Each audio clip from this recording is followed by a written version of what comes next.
Disconnect करावं.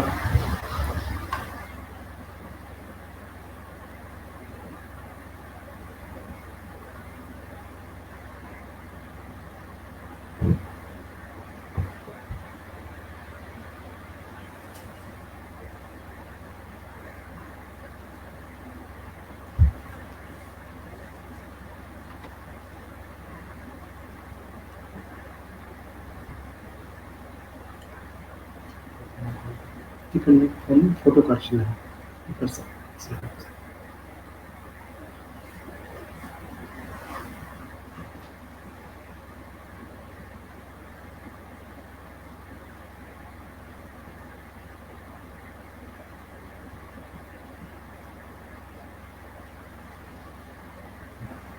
Join झालं का?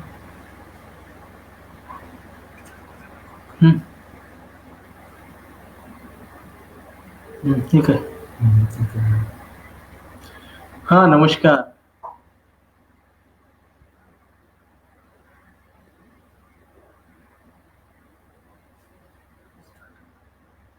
नाही वेळ.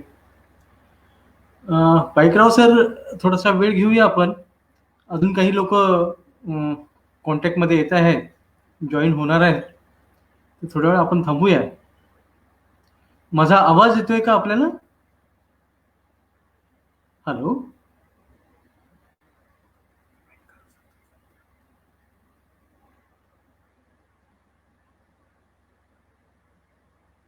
ठीक आहे. 2 लोकांनी सांगितलं. 4 लोक कनेक्टेड आहेत. नाही, आता नाही घेणार ते.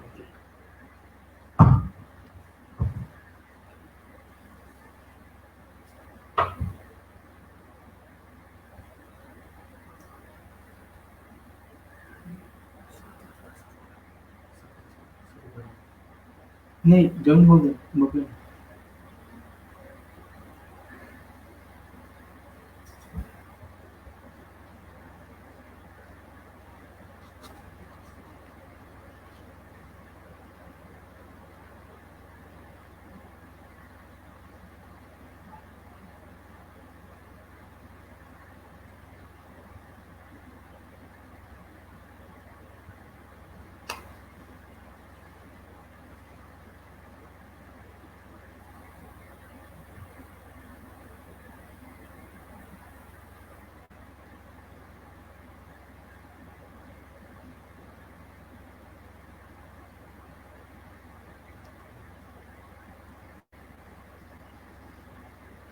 आवाज म्यूट केला.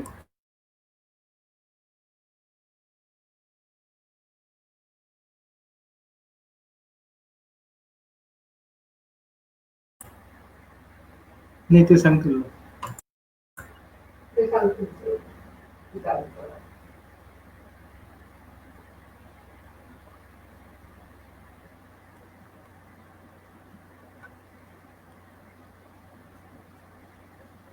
सिंधू अकादमी चालेल.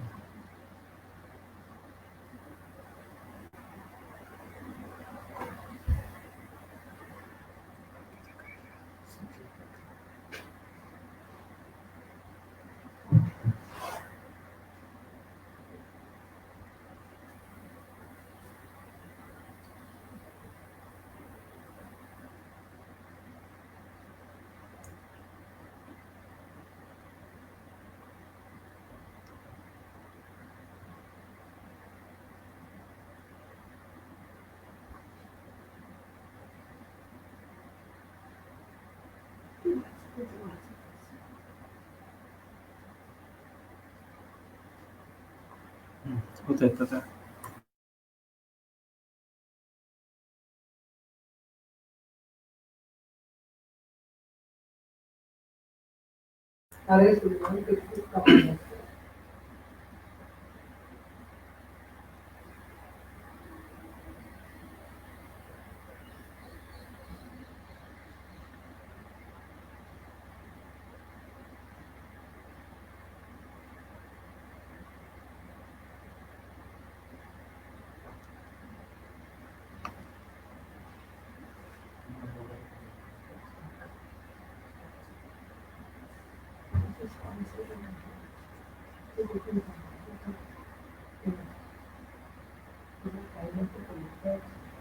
शिंदे सरांना फोन लावून विचारतो का?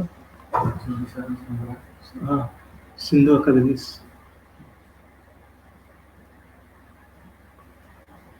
तूच बोल. हा.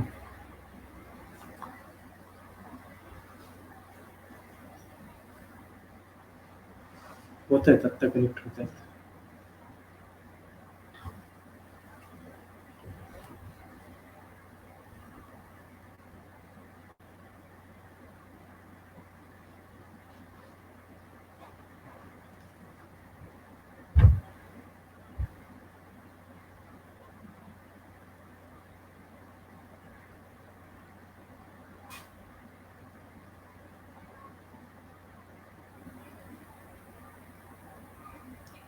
नमस्कार पाचोरकरजी, नमस्कार. नमस्कार शिल्पाताई.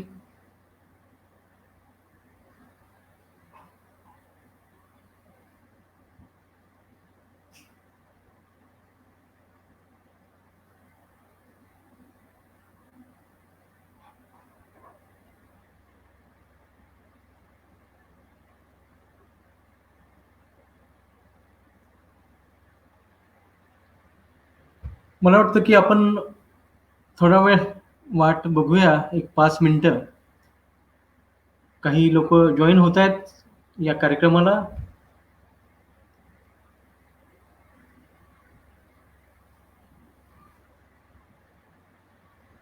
नाही असलं ना, ते जॉईन नाही तिला. ठीक आहे, जॉईन झालं दिसतात.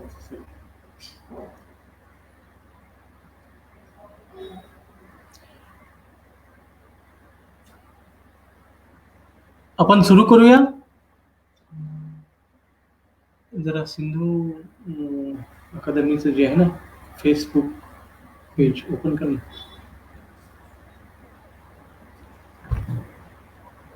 नाही, त्याच्यावर नाही.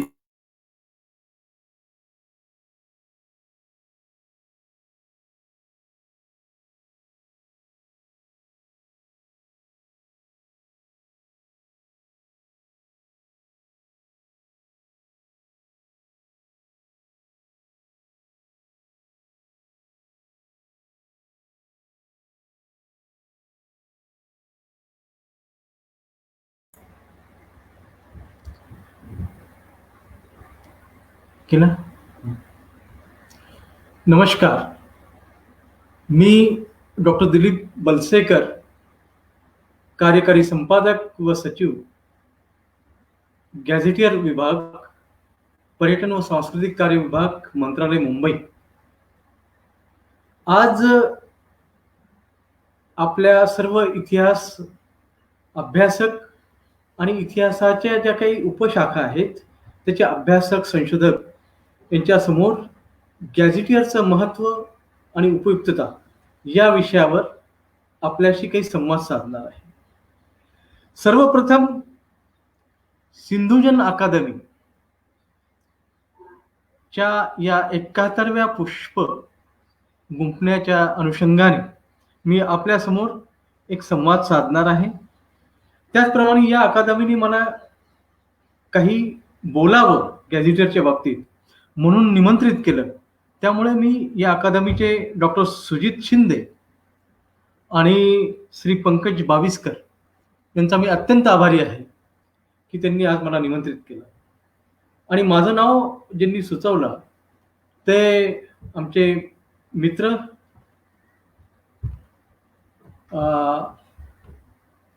त्यांनी सांगितल्यामुळे मी त्यांचं नाव घेणार नाही, पण ते पण पुण्यातलेच आहेत, तर त्यांचे सुद्धा मी आज आभार मानतो. मुळात हा जो विषय आहे गॅझेटियर, जनसामान्यांना असं वाटतं की गॅझेटियर म्हणजे नेमकं काय, ज्याला आपण मराठीमध्ये दर्शनिका असं म्हणतो. अनेक लोकांना गॅझेट आणि गॅझेटियर यातला फरक समजत नाही किंवा लक्षात येत नाही. अनेक वेळेस माझ्याकडे फोन येतात की सर, आम्हाला आमच्या विवाहानंतरचं नाव बदललेलं आहे, त्या नावाची नोंदणी करायची आहे, किंवा आमच्या फर्मचं नाव चेंज झालेलं आहे, त्याची नोंद आपल्याकडे करायची आहे. तर गॅझेटमध्ये ह्या अशा प्रकारच्या नोंदी असतात. आणि ते जे गॅझेट आहे गॅझेट म्हणजे नोटिफिकेशन जे शासनाच्या वतीने काढलं जातं. आणि हे जे नोटिफिकेशन आहे, ज्याला आपण मराठीमध्ये राजपत्र असं म्हणतो. तर हे जे राजपत्र आहे, ते शासनाच्या वतीने काढलं जातं आणि यामध्ये अशा प्रकारच्या नोंदी असतात. आणि हे जे राजपत्र आहे किंवा हे जे नोटिफिकेशन आहे, हे जे गॅझेट आहे, ते महाराष्ट्र शासनाच्या गव्हर्नमेंट प्रिंटिंग प्रेसकडनं प्रकाशित केलं जातं. आणि गॅझेटियर जे आहे, गॅझेटियर हे एक मूलतः शासनाचं एखाद्या वस्तुनिष्ठ माहितीवर आधारित संदर्भ मूल्य असा दस्तऐवज असतो आणि जो की त्या जिल्ह्याचा एक विश्वकोश सदृश्य असा तो ग्रंथ असतो, ज्याचं म्हणजे स्वरूप जे आहे साधारणपणे 2 खंडामध्ये 1500-1600 पृष्ठांचं असतं. तर हा जो गॅझेटियर आहे, आता पहिल्यांदा आपण गॅझेटियरचं स्वरूप लक्षात घेऊया. मुळात म्हणजे हे गॅझेटियर केव्हा सुरुवात झाले? गॅझेटियरची सुरुवात ही ब्रिटिश कालखंडामध्ये झाली. त्यानंतर साधारणपणे 1964 मध्ये गॅझेटियर हा विभाग महाराष्ट्र शासनाच्या आधिपत्याखाली काम करायला लागला आणि महाराष्ट्र शासनाने या विभागाला एक स्वतंत्र विभाग म्हणून डिक्लेअर केलं. आणि या विभागाच्या अंतर्गत मग महाराष्ट्रातल्या विविध जिल्ह्यांचे गॅझेटियर निर्मिती करणे किंवा जुने जे ब्रिटिश कालखंडातले गॅझेटियर आहेत ते पुनर्प्रकाशित करणे किंवा ते अद्ययावत करणे किंवा पुरवणी गॅझेटियर निर्माण करणे, ज्याला आपण सप्लिमेंटरी गॅझेटियर असं म्हणतो.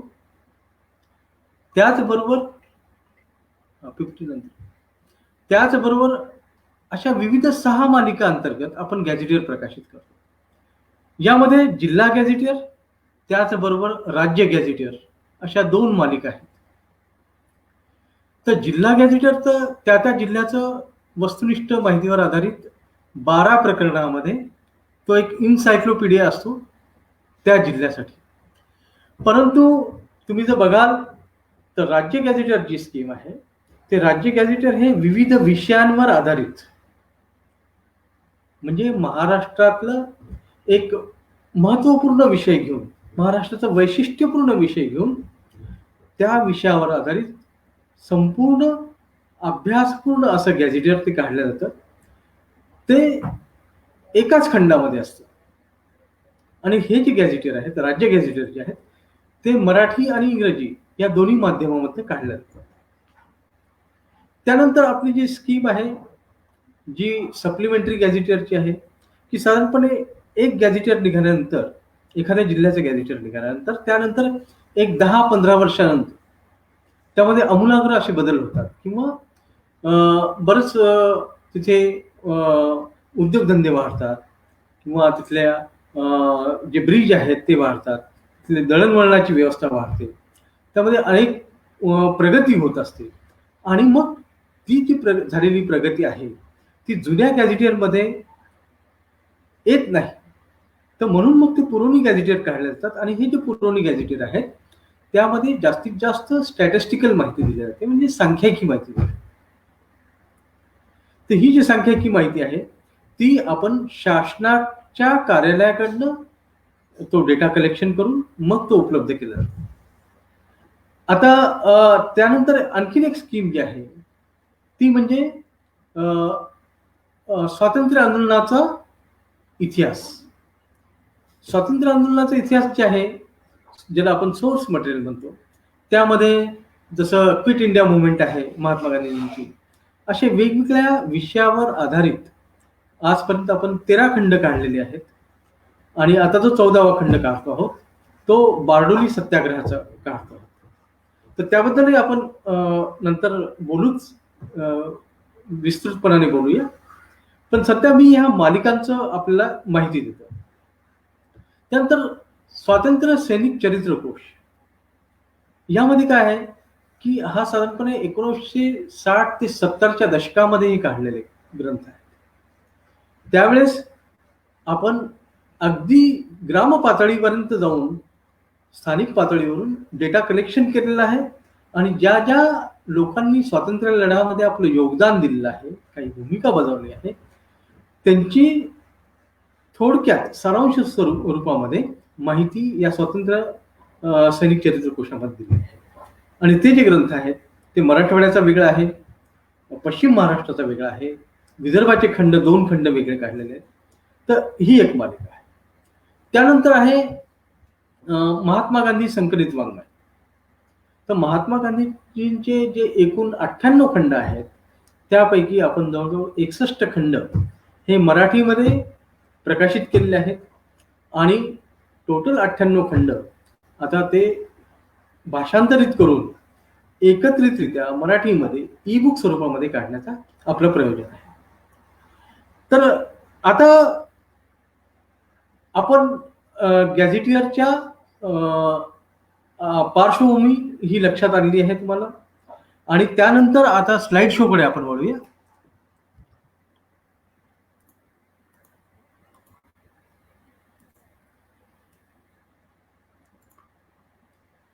सुस्वागतम. नेक्स्ट. आता बघा, कालच आपल्या सिंधू अकादमीमध्ये रविकिरण जाधवजींचं एक व्याख्यान झालं. त्यांनी भूगोलावर अप्रतिम छान असं व्याख्यान दिलं आहे. तर भूगोलाच्याच अनुषंगाने गॅझेटियरचं सुद्धा एक महत्व आहे. आता गॅझेटियरची परिभाषाच ही आहे की गॅझेटियर म्हणजे भौगोलिक कोश ज्यामध्ये प्राकृतिक भूस्वरूप, नद्या, वनसंपदा, स्थळांचे भौगोलिक तपशील आणि लोकांच्या चालीरीती, राजघराण्याचा इतिहास, अर्थव्यवस्था, महसूल, प्रशासन यासारखे तपशील यामध्ये पुरवले जातात. ज्यावेळेस ब्रिटिश भारतामध्ये आले राज्य करण्याच्या दृष्टिकोनातून, त्यावेळेस त्यांना इथल्या एकूण वातावरणाचा, इथल्या भौगोलिक रचनेचा अभ्यास होणं अत्यंत आवश्यक होतं. जोपर्यंत त्यांना या गोष्टीचा अभ्यास नाही तोपर्यंत ते इथे राज्य करू शकले नसते. त्यामुळे त्यांनी अशा प्रकारचं गॅझेटियर काढणं आणि इथला स्थानिक डेटा कलेक्शन करणं याला खूप महत्व दिलं. आणि त्यानंतर 31 ऑक्टोबर 1964 मध्ये या विभागास स्वतंत्र राज्यस्तरीय विभाग म्हणून महाराष्ट्र शासनाद्वारे घोषित करण्यात आलं आणि विभागाचे मुंबई स्थित असे एकच राज्यस्तरीय कार्यालय आहे. विभागाला मार्गदर्शन करणारं एक संपादक मंडळ असतं जे शासनाच्या वतीने नियुक्त केलं जातं. या संपादक मंडळामध्ये विषय तज्ज्ञ व विद्यापीठ पातळीवरील प्राध्यापक, प्रसंगी विद्यापीठाचे कुलगुरू यांचाही सहभाग असतो. मंडळाने ठरवून दिलेल्या मार्गदर्शक तत्वाप्रमाणे विभागाच्या वतीने जिल्हा व राज्य गॅझेटरचे काम हाती घेतले जातात. यामध्ये सध्या तर आता आपण प्रस्तावित केलेलं आहे, पण आजपर्यंत जे काही ज्यांचं मार्गदर्शन आहे किंवा जे काही आपल्या मंडळामध्ये आहेत ती ही सर्व मंडळी आहेत. डॉक्टर गोबम देगलूरकर सारखे ज्येष्ठ तज्ज्ञ संपादक सदस्य आपल्याकडे आहेत. त्याशिवाय अनेक श्रीनिवास शौनक कुलकर्णी आहेत, प्रदीप आपटे आहेत, गरसोळे सर आहेत, पृथ्वीराज तौर आहेत, गिरीश पांडके आहेत, कुंभोजकर मॅडम आहेत, भालेराव मॅडम आहेत. आणि त्यानंतर आपण ज्या जिल्ह्याचं काम घेतो आहोत हाती, तर जसं सध्या आपण वाशिम जिल्ह्याचं काम घेतलेलं आहे, सिंधुदुर्ग जिल्ह्याचं काम घेतलेलं आहे किंवा चंद्रपूर जिल्ह्याचं काम घेतलंय, नाशिक आणि नंदुरबारचं काम घेतलंय. तर त्या ठिकाणचे स्थानिक स्वीकृत संपादक सदस्य म्हणून सुद्धा जसं क्षीरसागर सर आहेत, बुवा सर आहेत, अशोक सिंह ठाकूर आहेत, गिरीश टकले आहेत किंवा सर्जेराव भामरे आहेत, हे सुद्धा आपल्या गॅझेटियरसाठी काम पाहत आहेत. नेक्स्ट. ब्रिटिश कालखंडामध्ये साधारणपणे 20 गॅझेटियर प्रकाशित झालेले आहेत. ते सर्व गॅझेटियर इंग्रजी माध्यमामधून झालेले आहेत. नेक्स्ट. त्यानंतर हे 1970च्या दशकामध्ये या गॅझेटरला आपण रिवाइज केलं आहे, म्हणजे अद्ययावत करून ही माहिती परत नव्याने हे इंग्रजी गॅझेटर छापले आहे. नेक्स्ट. या लिस्टमध्ये आपण 26 गॅझेटरची माहिती दिलेली आहे, ज्यामध्ये ग्रेटर बॉम्बेचे जे आहेत ते 3 खंड आहेत, ज्याला बॉम्बे सिटी अँड आयलँड म्हणून सुद्धा ओळखलं जातं. नेक्स्ट. याच्याबद्दल नेक्स्ट. हां, तर नेक्स्ट. त्यानंतर साधारणपणे 1995 पासून आपण इंग्रजी गॅझेटियर म्हणजे डिस्ट्रिक्ट इंग्रजी गॅझेटियर हे थांबवले आणि महाराष्ट्र शासनाने अशी एक भूमिका घेतली की महाराष्ट्रातल्या रिजनल लँग्वेजमध्ये हे गॅझेटर प्रकाशित करा. त्यामुळे आपण विविध जिल्ह्याचे जे काही गॅझेटर्स आहेत ते आपण मराठीमधनं प्रकाशित करायला सुरुवात केली.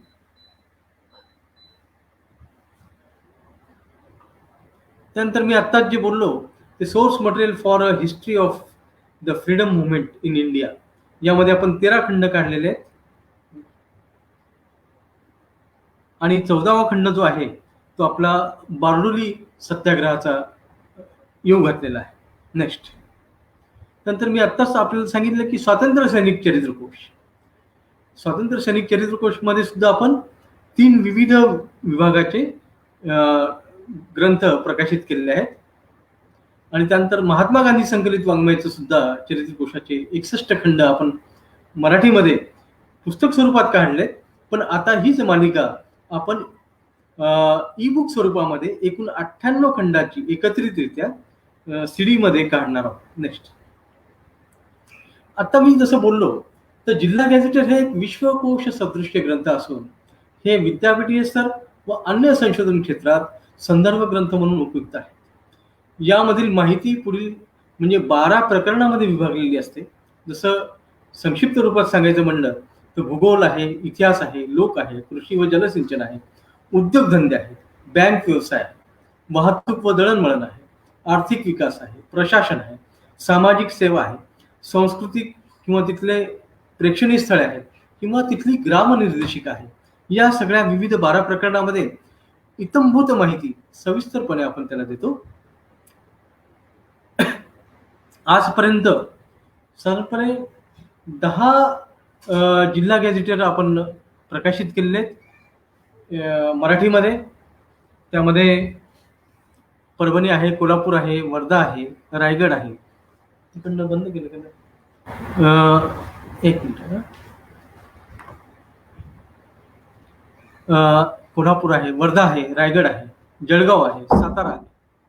साताऱ्याचं पुनर्मुद्रण पण केलेलं आहे. नागपूर, लातूर, नांदेड आणि आत्ताच मागच्या वर्षी आपण बुलढाणा जिल्हा गॅझेटर हे प्रकाशित केलंय. आणि हे यामधले बहुतांश जे ग्रंथ आहेत जिल्हा गॅझेटर ते 2 खंडामध्ये आणि साधारणपणे 1100 ते 1500 पृष्ठांचे असतात. म्हणजे त्याचं स्वरूप तुम्हाला लक्षात येईल की त्यामध्ये किती संशोधन केलं जातं आणि किती विस्तृतपणे माहिती दिली जाते. तर मी आत्ताच जे बोललो आपल्याला की साधारणपणे 12 प्रकरणामध्ये या गॅझेटरला विभागल्या जातं. तर पहिलं जे आहे जे भूगोल प्रकरण आहे त्यामध्ये त्या जिल्ह्याची भौगोलिक स्थिती आहे किंवा नद्या, तिथला प्रवाह पद्धती, भूशास्त्र, खनिज संपत्ती, त्या प्रस्तर संघ, उपयुक्त खनिजे, खडक, भूजल, हवामान व ऋतू, वनसंपदा, तिथली प्राणीसृष्टी, सरपटणारे प्राणी, जलचर, उभयचर आणि त्यानंतर परत मत्स्य व्यवसाय, या सगळ्या गोष्टींचा उहापोह या गॅझेटरमध्ये केला जातो. त्याचप्रमाणे इतिहास जे आहे इतिहास सुद्धा प्राचीन काळ, ज्यामध्ये प्रागैतिहासिक काळ, प्राचीन राजवंश, त्याचबरोबर मध्ययुगीन काळ मध्ये त्यातील राज्यसत्तेची राजवट, तिथले घराणे आणि प्रशासन, त्यानंतर मराठा काळ, त्यामध्ये तेथील सत्ता आणि समाज, तिथली न्याय व्यवस्था आणि त्याचबरोबर आधुनिक काळ आपण 2 विभागामध्ये नोंदवतो, जे की 1857 ते 1920 आणि 1920 ते 1947 यामध्ये त्या कालखंडातला विस्तृत माहिती या प्रकरणामध्ये दिल्या जाते. लोक हे जे प्रकरण आहे हे अत्यंत महत्वपूर्ण असं प्रकरण आहे. तिथल्या भौगोलिक स्थितीच्या अनुषंगाने आणि तिथल्या जनजीवनाच्या अनुषंगाने, म्हणजे तिथली लोकसंख्या काय आहे, तिथल्या प्रमुख जाती काय आहेत, तिथल्या जाती जमाती आहेत, जिल्ह्यातील निवासी लोक काय आहेत, तिथलं मनोरंजन, तिथले अलंकार, तिथले तीर्थयात्रा, पोशाख, सण उत्सव, त्यांच्या चालीरीती, तिथलं लिटरेट लोक किती आहेत, इलिटरेट लोक किती आहेत, तिथली बोली भाषा काय आहे, या सर्व गोष्टी अलग लक्षात, तिथल्या विवाह पद्धती, या सर्व गोष्टी या गॅझेटर या प्रकरणामध्ये आपण नोंदवतो.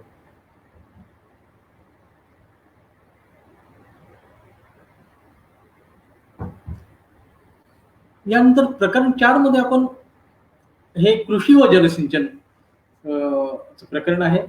तिथल्या मग कृषक लोकसंख्या आहेत, कृषी हंगाम आहे, जमिनीची उपयोजना आहे, सहकारी शेती आहे, मृदसंधारण आहे, मृदा आहेत, पिके, कडधान्य, तंतुमय पिके, तेलबिया, फळे, भाजीपाला, मसाल्यांची पिके, पशुसंवर्धन, दुग्ध व्यवसाय विकास, जलसिंचन, मोठे जे प्रकल्प आहेत तिथले म्हणजे कृषी व जलसिंचनाच्या अनुषंगाने अन्वेषणाखालील प्रकल्प, कृषी शिक्षण, तिथलं संशोधन संस्था, फलोत्पादन विकास, खते, बी बियाणे, कृषी अवजारे, कुळ वहिवाट, धारणा पद्धत, दुष्काळ, पूर्व नैसर्गिक आपत्ती आणि नैसर्गिक आपत्ती व्यवस्थापन शासनाच्या अनुषंगाने आणि शासनाच्या अनुषंगाने उपाययोजना त्यांनी राबवलेल्या विविध प्रकल्प काय या सगळ्या गोष्टी या प्रकरणाखाली येतात. नंतर पाचवं जे आहे ते उद्योगधंदे. कुठल्याही जिल्ह्याचा जो विकास आहे तो विकास तिथल्या उद्योगधंद्यावर अवलंबून असतो. ज्या जिल्ह्यामध्ये जेवढे जास्त उद्योगधंदे जेवढी जास्त इंडस्ट्री आहे तिथला म्हणजे औद्योगिकीकरण जे आहे त्यामुळे तिथला जिल्ह्याचा विकास हा जास्त प्रमाणात होत असतो. त्यामुळे तिथला मूळतः औद्योगिकरणाचा इतिहास काय आहे की फार पूर्वीपासून तिथे औद्योगिकरण झालंय का आता नव्याने होऊ घातलेलं आहे किंवा तिथली वीज निर्मिती प्रकरण आहे, वितरण आहे, वस्त्रोद्योग आहे, लोकर आहे, रेशीम कृषी उद्योग, कृत्रिम धाग्याचे कापड आहे, खाणकाम आहे, खनिजे आहे, रासायनिक पदार्थ, रबर, प्लास्टिक, पेट्रोलियम, दगडी कोळशापासून होणारे उत्पादन, खनिज पदार्थ, मूलभूत मिश्र धातू, धातूच्या वस्तू, सुटे भाग, यंत्रसामुग्री, कागद, कागदाच्या वस्तू, मुद्रण, प्रकाशने संबंधित उद्योग, खाद्यपदार्थाची उत्पादनं, पेय, तंबाखू, तंबाखूचे पदार्थाचे उत्पादन. जसं आता तुम्ही बघाल तर तंबाखूच्या म्हणजे जे विडी वगैरे बनवतात तर चंद्रपूर जिल्ह्यामध्ये तिथले ग्रामीण जे भागातले आदिवासी जे लोक आहेत ते तेंदूचे पत्ते गोळा करतात. तो एक व्यवसाय आहे, त्याचा एक रोजगार स्थानिकांना मिळतो आणि ते तेंदूचे पत्ते गोळा करून त्या व्यावसायिकाला देतात, उद्योगधंद्यांना पुरवतात आणि त्याच्यापासून विडीचा उद्योग तयार होतो. तर अशा बारीक सारीक गोष्टी म्हणजे अगदी लाकडाच्या वस्तू आहेत, फर्निचर आहेत किंवा ज्याला आपण ताटवा बनवतो म्हणजे बांबूपासून जे काही वेगवेगळे कुटीर उद्योग होतात, तिथल्या औद्योगिक वसाहती आहेत आणि तिथल्या कामगार चळवळी या सर्वांचा इतिहास, या सर्वांचं माहिती या उद्योगधंदे या प्रकरणामध्ये आणि ह्याच प्रगतीपथावर असलेल्या म्हणजे जिल्ह्यांची एका दृष्टिकोनातून त्यांची जी काही पैसे आहेत, त्यांची जी काही ठेव आहे ती जमा करण्याच्या अनुषंगाने आणि त्याच्यामध्ये वृद्धी होण्याच्या दृष्टिकोनातून तिथलं जे प्रकरण आहे आपलं ते 6वं प्रकरण आहे, बँक, व्यवसाय, व्यापार आणि वाणिज्य.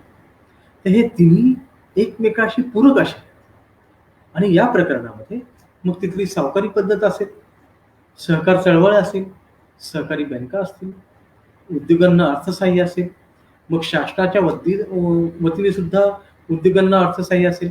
आजच बघा कोरोनाच्या काळामध्ये अनेक उद्योग ठप्प पडले.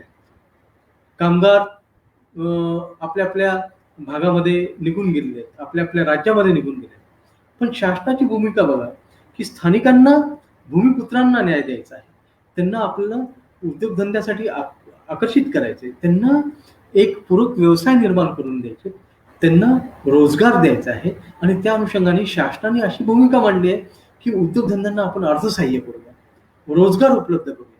ह्या सगळ्या ज्या गोष्टी आहेत, कृषी अर्थसहाय्य आहे, भारतीय जीवन विमा निगम आहे, वाणिज्य बँक आहे, संयुक्त भांडवली कंपन्या आहेत, बँक पत योजना आहे, राष्ट्रीय बचत योजना आहे, व्यापार, विनियमित बाजारपेठा, सहकारी विपणन, राज्य व्यापार व रास्त भावांची दुकाने, आठवडे बाजार, तिथले वजन मापे, नियंत्रण या सर्व गोष्टींचा बँक, व्यवसाय, व्यापार व वाणिज्य या प्रकरणामध्ये आपण विस्तृतपणे माहिती देत असतो.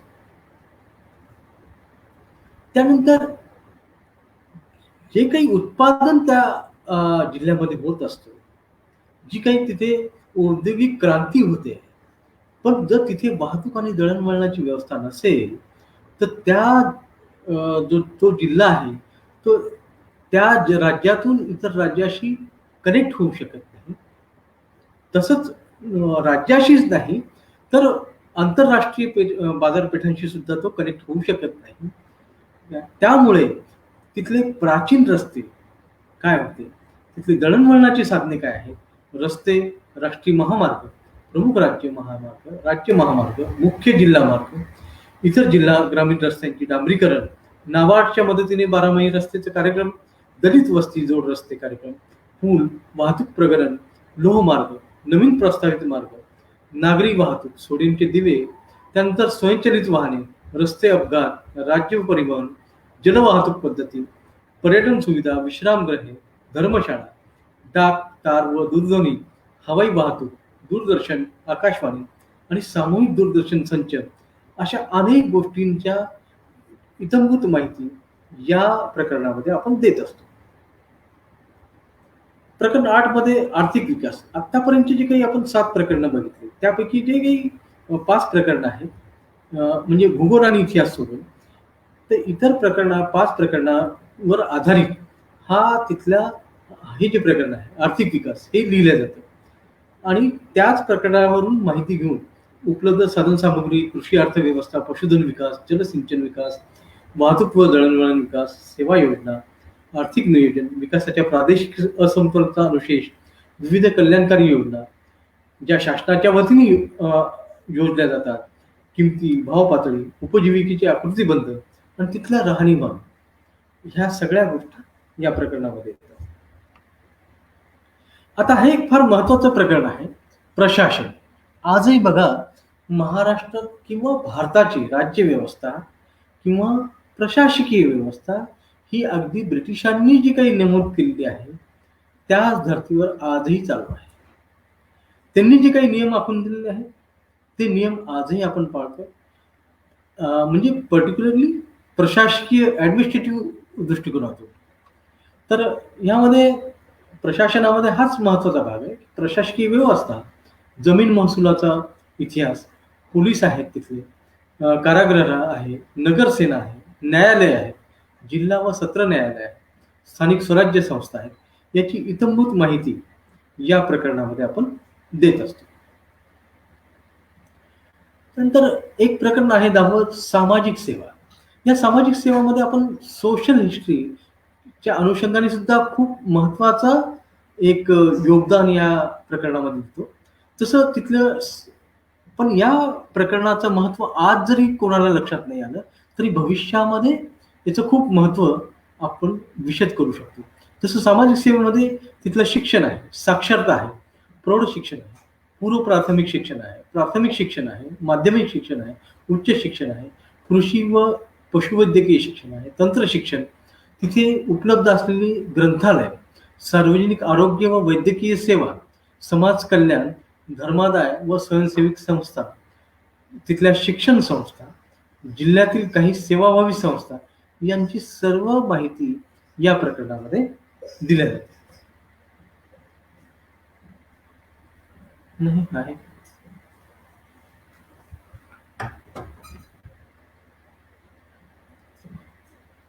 माफ करा, थोडासा तांत्रिक अडचण आली आहे. थोडस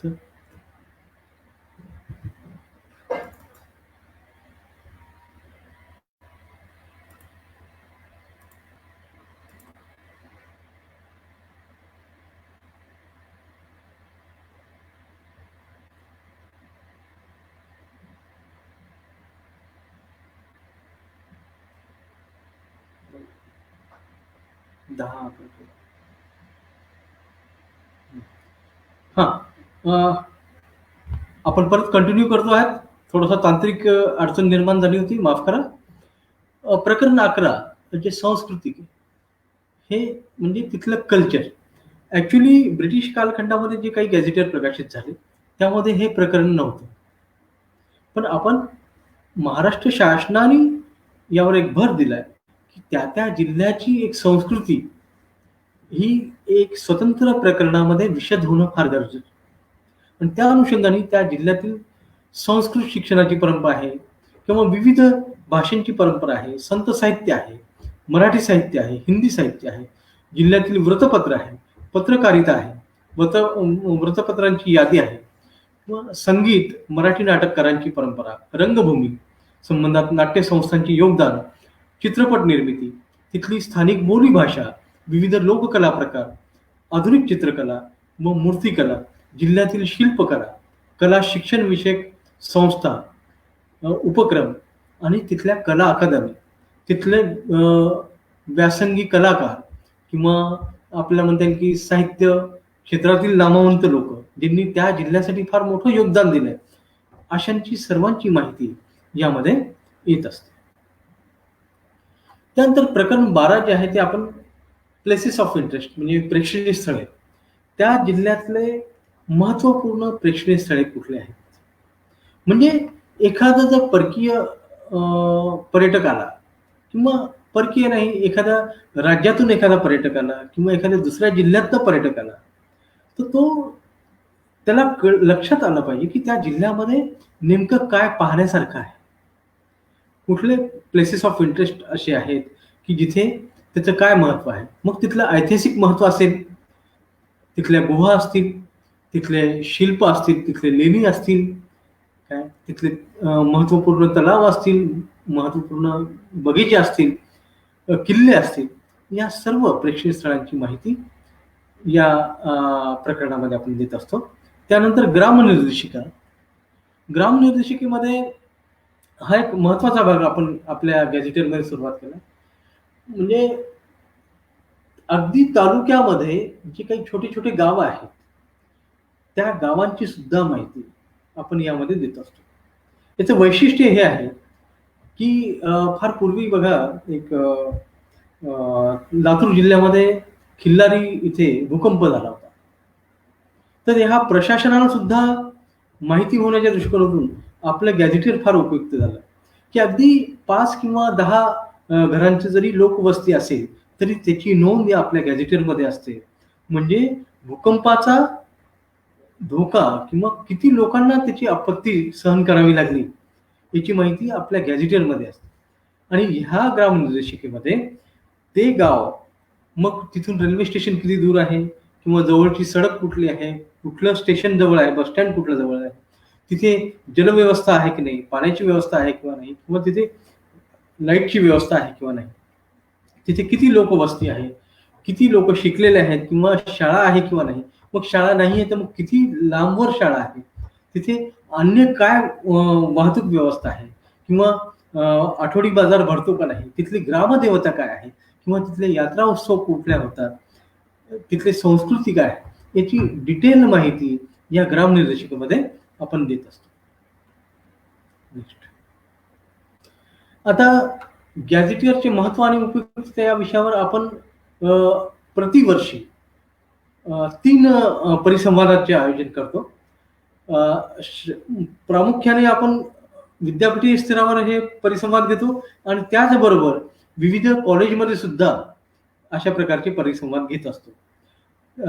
त्या अनुषंगाने जर त्या महाविद्यालयाकडून किंवा त्या विद्यापीठाकडनं आपल्याला आमच्या विभागाला पत्र आलं की आम्ही इच्छुक आहोत, त्या अनुषंगाने तो प्रस्ताव देऊन आपण अशा प्रकारचे परिसंवादाचे 1 दिवसीय परिसंवादाचं आयोजन करू शकतो.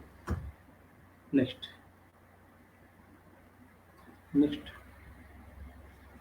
जसं हे जे आहे हे आपल्या बुलढाणा इथे झालेलं आहे, मलकापूर इथे झालेलं आहे. नेक्स्ट त्यानंतर नांदेड इथे 1 दिवसीय परिसंवाद झालेला आहे.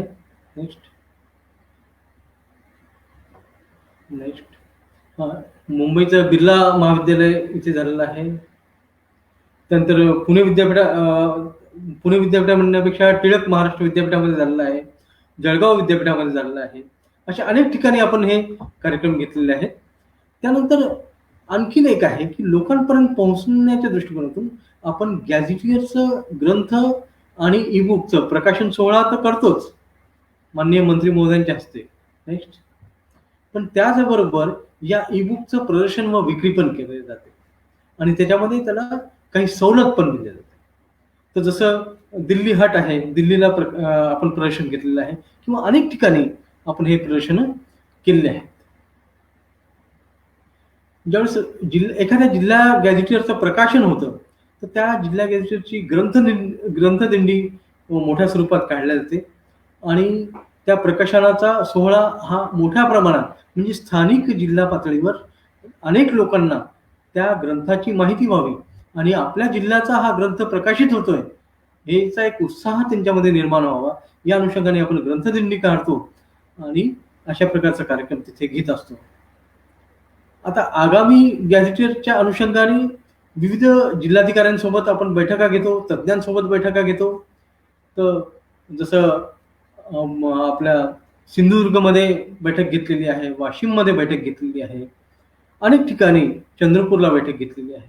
तर अनेक ठिकाणी जिल्हाधिकाऱ्यांच्या अध्यक्षतेखाली बैठका घेतो. आता नुकतंच आपण नाशिकच्या जिल्हाधिकारी मांढरे सर यांच्या अध्यक्षतेखाली सुद्धा एक बैठक घेतलेली आहे. नेक्स्ट.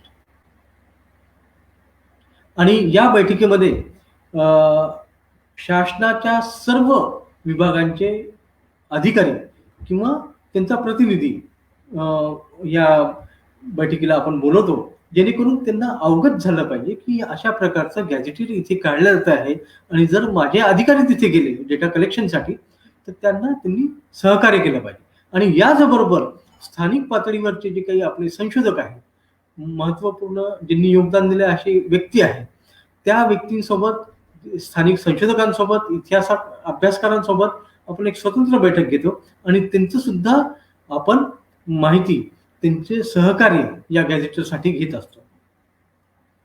आगामी जिल्हा गॅझेटियर हे आपलं चंद्रपूरचं येत आहे, हे त्याचंच कव्हर पेज आहे.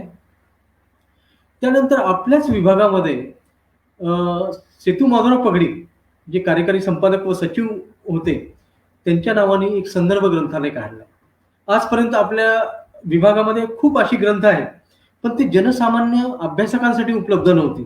ती फक्त माझ्याच विभागातल्या संशोधन विभागासाठी ती उपलब्ध होती.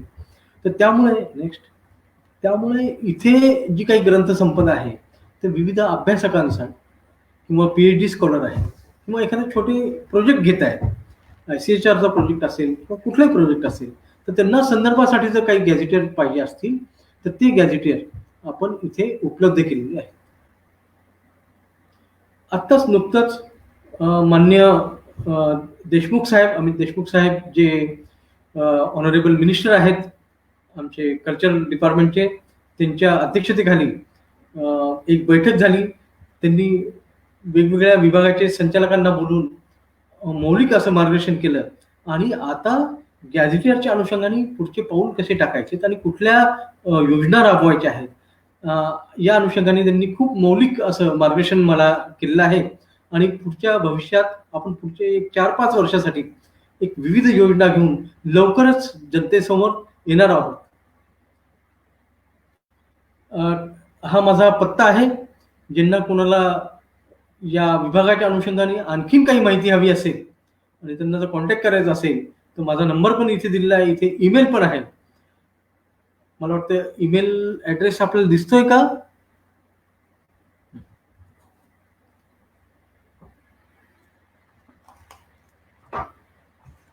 धन्यवाद. पण आता यापुढे आपल्याला एक महत्वाचं जे बोलायचंय ते राज्य गॅझेटियरच्या अनुषंगाने बोलायचंय. ही आपण फक्त एक स्लाइड शोच्या अनुषंगाने बोललोय.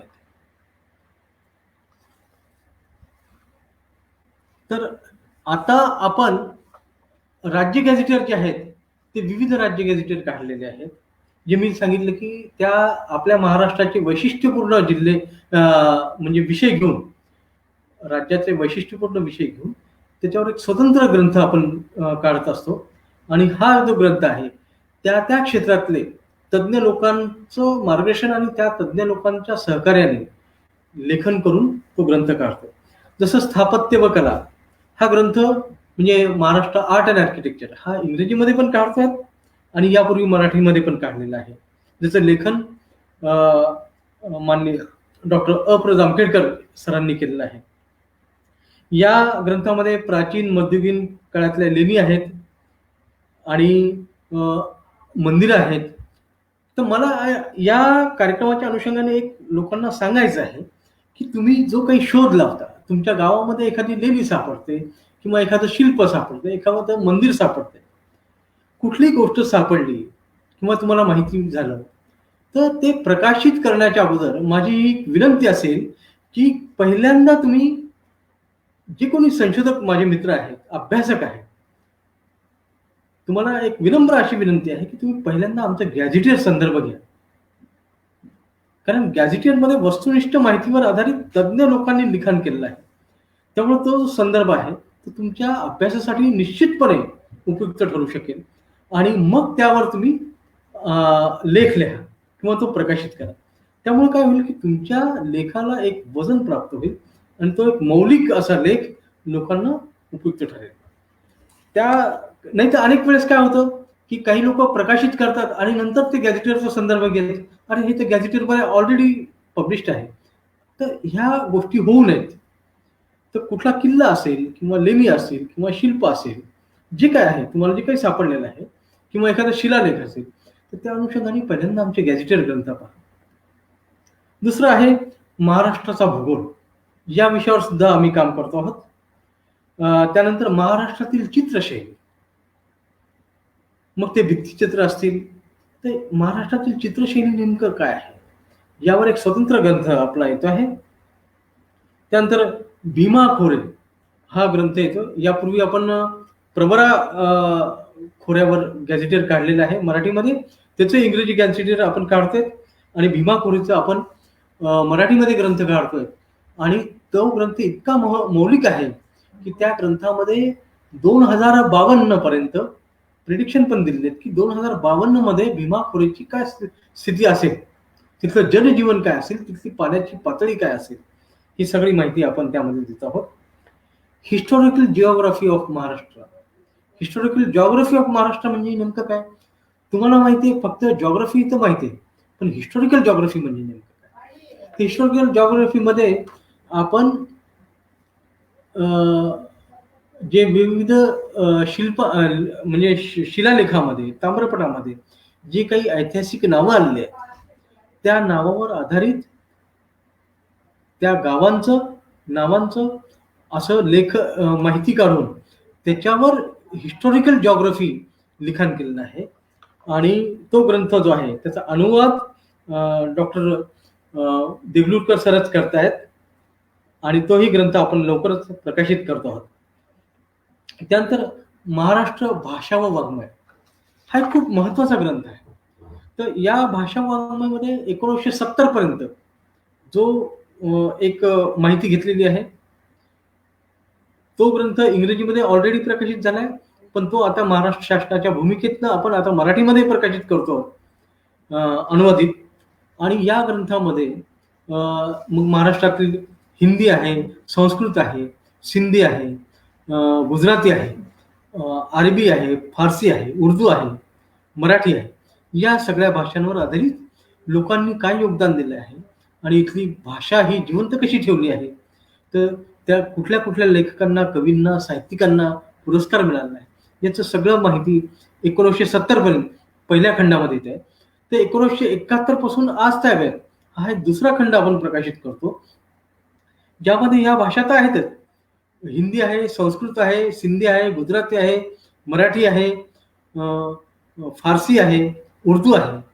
पण त्यामध्ये अरबी फारसीचं प्रमाण थोडंसं कमी झालेलं आहे 1971 नंतर. पण मग त्याऐवजी आपण महाराष्ट्रातलं इंग्रजी पण घेतलेलं आहे. तर तुम्ही म्हणाले महाराष्ट्रातलं इंग्रजी काय आहे? तर महाराष्ट्रातलं इंग्रजी म्हणजे 1971 नंतर ज्या मराठी भाषिकांनी या इंग्रजी भाषेमध्ये योगदान दिलंय, जसं तारखेडकर आहे किंवा झटपट इंग्लिश आहे, कोकाटेंचं आहे, तर ह्या लोकांची नोंद होणं गरजेचं आहे. किंवा अनेक अनुवादक आहेत ज्यांनी इंग्रजीमधनं मराठीमध्ये अनुवाद केलाय किंवा मराठीच्या कादंबऱ्यांना इंग्रजीमध्ये अनुवाद केलेला आहे. ह्या लोकांची नोंद या ग्रंथामध्ये झालीच पाहिजे, म्हणून तो एक कार्यक्रम आपला चालला आहे. आणि या अनुषंगाने मी या कार्यक्रमातून विनंती करतो की या भाषांवर आधारित कोणी जर लेखन करून देत असेल किंवा किमान माहिती देत असेल तर त्यांनी निश्चितच आम्हाला संपर्क करावा आणि तुमचं जे काही लिखाण येईल त्याच्यावर संपादकीय संस्कार करून ते स्वीकृत केलं जाईल आणि ते तुमच्या नावानेच तिथे नोंदवलं जाईल. तरी या विनंतीला आपण सर्वांनी मान द्यावा असं मला वाटतं. त्यानंतर बारडोली सत्याग्रहाच्या बाबतीत बोललो होते. महाराष्ट्रातले यात्रा व उत्सव एक लक्षात घ्या की हे जी यात्रा आणि उत्सव जे आहे हे आपल्या एकूण परंपरेला जिवंत ठेवणार आहे. आज ज्या काही जुन्या रूढी आहेत, परंपरा आहेत, ज्या यात्रा आणि उत्सवाच्या निमित्ताने आपल्या समोर आपण साजऱ्या करतो किंवा जिवंत ठेवतो. तर याची नोंद एक ठिकाणी झाली पाहिजे. मग ते आदिवासीच्या यात्रा उत्सव असतील, ग्रामीण भागातील असतील किंवा शहरातील असतील. त्यांचं स्वरूप असेल, त्याचं जे काही स्वरूप असेल, मग ते कुठल्याही धर्मांचे असो, हिंदू असो, मुस्लिम असो, इस्लाम असो, बौद्ध असो, शीख असो, ईसाई असो, यामध्ये त्यांचे उत्सव आहेत, यात्रा आहेत, उरूस आहे. तर याची नोंद झाली पाहिजे, जेणेकरून याची माहिती आज जी नोंदवलेली आहे ती भावी पिढीला लक्षात आली पाहिजे. हा त्यामागचा उद्देश आहे. त्यानंतर महाराष्ट्रातले गड व किल्ले या अनुषंगाने सुद्धा आपण विभागवार काम करतो आहोत. त्यानंतर मराठी संगीत रंगभूमी, मराठी संगीत रंगभूमीला मागच्या नोव्हेंबरमध्ये 175 वर्ष पूर्ण झाली. हा वारसा मराठी संगीत रंगभूमीने दिलेलं मराठी भाषेचं योगदान काय आणि महाराष्ट्रासाठी दिलेलं योगदान नुसतीच करमणूक नाही केली, तर त्यांनी या भाषेसाठी, या मराठी लोकांसाठी काय योगदान दिलेलं आहे. तर या अनुषंगाने हे 3 खंडामध्ये आपण हे गॅझेटेड प्रकाशित करणार आहोत. आणि मला वाटतं की हे झाल्यानंतर हे जे आपले गॅझेटेड आहेत यामध्ये टिंबर, ज्याला आपण काष्ट वनोपज असं म्हणतो, तर हे काष्ट वनोपज जे आहे म्हणजे लाकूड आहे जंगलातलं, ते फक्त जाळण्यासाठीच नाहीये, तर त्याच्या विविध उपयोगासाठी आहे. तर त्याचा नेमका उपयोग काय आहे, तर यावर आधारित आपण जवळजवळ 1000 ते 1100 पानाचं लेखन करतो. ते डॉक्टर चिंचणीकर करतायत आणि विथ इलस्ट्रेशन ते गॅझेटेड सुद्धा लवकरच येईल. त्यानंतर मला आणखीन एक सांगायचं आहे की आज आपण हे जे गॅझेटेड आहे, या गॅझेटेडचे म्हणजे आपल्या विभागाची वेबसाईट पण तयार केलेली आहे आणि ही वेबसाईटवर आपण 40,000 पेक्षा जास्त पृष्ठ गॅझेटेडचे उपलब्ध करून दिलेले आहेत लोकांसाठी. ही वेबसाईट महाराष्ट्र शासनाच्या संकेतस्थळावर तुम्हाला उपलब्ध होईल गॅझेटेडच्या नावाने. त्याचबरोबर आपण जगासोबत नवीन टेक्नॉलॉजी सोबत ई बुक सुद्धा प्रकाशित करतो आहोत. आजपर्यंत 83 ई बुक आज प्रकाशित केलेले आहेत आणि ते सुद्धा विक्रीसाठी उपलब्ध आहेत. आणि ज्या ई बुकची किंमत 100, 200, 300 याप्रमाणे आहे. त्याचबरोबर आता हे जे ई बुक आहेत आणखीन लोकांपर्यंत पोहोचवण्याच्या दृष्टिकोनातून आज आपण हे जे ई बुक विविध पर्यटन स्थळावर म्हणजे MTDCच्या सोबत कोलॅबोरेशन करून 6 पर्यटन स्थळावर आज उपलब्ध करून देत आहोत. त्याचबरोबर आणखीन एक काम केलेलं आहे की आजपर्यंत हे जे ई बुक होते किंवा ग्रंथ आहेत, हे ग्रंथ फक्त शासनाच्या बुक डेपोवरच उपलब्ध व्हायचे विक्रीसाठी. पण आज आपण स्वतंत्र एक GR काढलेला आहे मागच्या 8 महिन्यापूर्वी. आणि जे काही विविध जिल्ह्यातले लोक आहेत, पुस्तक विक्रेते आहेत, त्यांना आपण आव्हान करतोय की त्यांना जर हे ग्रंथ किंवा ई बुक विक्रीसाठी ठेवायचे असतील तर 40% डिस्काउंट देऊन त्यांना हे ग्रंथ उपलब्ध होतील. त्यांनी हे ग्रंथ गव्हर्नमेंट प्रिंटिंग प्रेसकडे कॉन्टॅक्ट करायचा आहे. त्यांना 40% डिस्काउंटमध्ये ते ग्रंथ उपलब्ध होतील आणि ते त्यांनी त्यांच्या स्थानिक पातळीवर त्यांच्या योग्य दराने ते विक्री करायचे आहे. मला वाटतं की हे तर झालं. आणि त्याचबरोबर मला आणखीन एक सांगायचं आहे की नवयुवकांना आपण आकर्षित करण्याच्या दृष्टीकोनातून नुकतंच मागच्या 27 जूनला मागच्या वर्षी मोबाईल ॲप पण काढलेलं आहे. कारण आजची जे धावपळीचं जीवन आहे, लोक मुंबईसारख्या ठिकाणी तर 16 तास 18 तास प्रवास करतात. तर ह्या नवीन पिढीला ट्रेनमध्ये सुद्धा मोबाईल ॲपद्वारे एक प्रायोगिक तत्वावर एक 10 गॅझेटेड आपण टाकलेले आहेत त्यामध्ये मराठी इंग्रजीमध्ये, आणि ते त्यांना पाहता यावे आणि किमान गॅझेटेडची एक माहिती आणि त्यांना ॲड्रेस, त्यांचा दूरध्वनी क्रमांक, ह्या सगळ्या गोष्टी माहिती व्हाव्यात, हा त्यामागचा उद्देश आहे. मुळात मला हे सांगायचं आहे, मला आज आनंद वाटतो की गॅझेटेडच्या अनुषंगाने मुळात जे गॅझेटेड निघालं तर त्याचे जे मूळ जनक आहेत ते आहेत विल्यम विल्सन हंटर, ज्यांनी 1871 मध्ये गॅझेटेड प्रकाशित केलं. पण मुळात गॅझेटेड हा शब्द कसा आला? गॅझेटा नावाच्या एका नाण्याद्वारे ते शासकीय वृत्तपत्र विकत घेतलं जायचं आणि मग त्यानंतर त्याचं स्वरूप असं शासकीय दस्तऐवज म्हणून निर्माण झालं. मग ब्रिटिश गॅझेट वगैरे असे प्रचलित शब्द निर्माण झाले आणि ते लोकं विकत घ्यायला लागले आणि हे जे आहे, पहिल्यांदा जे आहे अशा प्रकारचे गॅझेट लोकांसाठी विक्रीला उपलब्ध व्हायला लागले आणि यामध्ये शासकीय माहिती यायला लागली. तर मला आनंद हे वाटतोय, की गॅझेटा हे नाणं आणि तिथनं हे गॅझेटियरची सुरुवात झाली आणि मी सुद्धा एक शास्त्रज्ञ, नाणे संशोधक म्हणून सर्वांना परिचित आहे आणि आज मी त्याच गॅझेटियरच्या विभाग प्रमुख म्हणून काम करतो आहे. त्यामुळे मला या गॅझेटियरचं काम करताना खूप आनंद वाटतोय. अनेक विषय घेऊन मला आणखीन पुढे यायचं आहे, पण वेळ कमी आहे. तर आपण जे सहकार्य केलं त्याबद्दल धन्यवाद. आता जर आपल्याला काही प्रश्न असतील ते जरूर मी आता बघतो. हां, माझा फोन किंवा ईमेल जे आहे, माझा मोबाईल नंबर आहे 9987048825.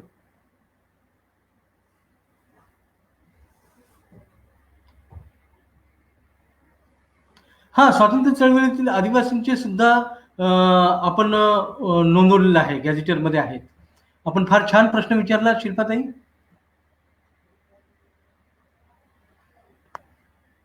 हां, माझा फोन नंबर तर मी सांगितलं 9987048825 आणि माझा व्यक्तिगत ईमेल जो आहे, तो आहे अ, दिलीप बलसेकर, DILIPBALSEKAR 1993 @gmail.com.